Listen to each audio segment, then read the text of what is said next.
What do you think about what happened with Barack Obama, particularly in this community, but also, I mean, we've seen Donna Edwards succeed at challenging um, in actually a district not totally dissimilar. I mean, there are strong differences, but somewhat similar, mixed racially, Right. and extreme pockets of poverty and wealth. Yeah. Tell me about that, the tradition you see yourself in. Well, it's interesting. What Barack Obama represents the perfect storm for so many different reasons.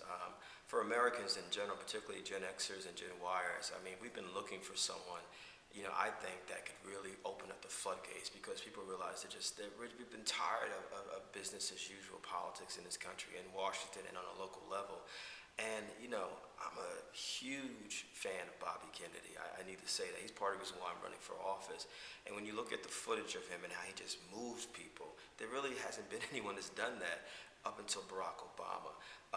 And it's empowered a lot of us, to say, he could pull this off. Because when he announced in February 2007, it was kind of considered a novelty act. Well, yeah, but he's really young. He has no experience. Is this serious?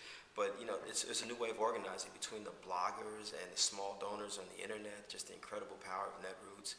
I have friends who have never gone door to door in their lives. I have friends who never even thought about calling themselves an activist. In fact, I have friends who used to make fun of the fact I called myself an activist, and now they're proud activists because of the Obama phenomenon. And I also think that Obama, specifically for Black America, really, and I wrote about it in a piece called Time for New Black Leaders, represents this generational shift, away from the old way of thinking. We are sick and tired of Black elected officials who used to be ministers or who are ministers. We're sick and tired of Black elected officials who have this connection to the civil rights movement, which means they think they have this birthright, to be leaders in our communities until they die. We respect, and I humbly respect the contributions of the civil rights generation, of the baby boomers. I wouldn't be sitting here if it wasn't for them. But at some point, the baton either had to be passed or it has to be taken, and what Barack represented was the taking of it.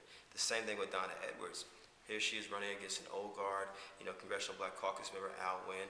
He is as lame and unproductive, and he was in Maryland as Ed Towns, my opponent, is here in New York City.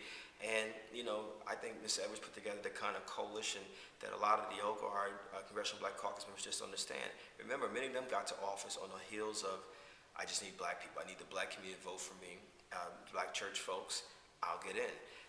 That dynamic has changed in America. We saw it with Cory Booker in Newark, New Jersey. We see it with other folks. Here in Brooklyn, I can tell you that I have the support of the Hasidic Jewish community in Williamsburg. I have the support of young white and Black professionals in Fort Greene and Bed-Stuy. And I have the support of old school Black folks and Latino folks in East New York. And that's called coalition building in a way that the civil rights generation of Black leadership could never imagine. And we see Donna Edwards' campaign as a model for how we could win this race. When she won in February, we're like, we're going to win. We really believe that, We know we have to raise the money. We know we have to keep pushing out there, knocking on doors, which is what we're doing every single day, going to the senior centers, being at the subway stops. But she proved that it could happen. And I know, and I need to say this on the record, that a lot of Congressional Black Caucus members are scared, and they've been asking people, asking Hillary Clinton, to please talk to Barack Obama, please don't, take out our CBC members.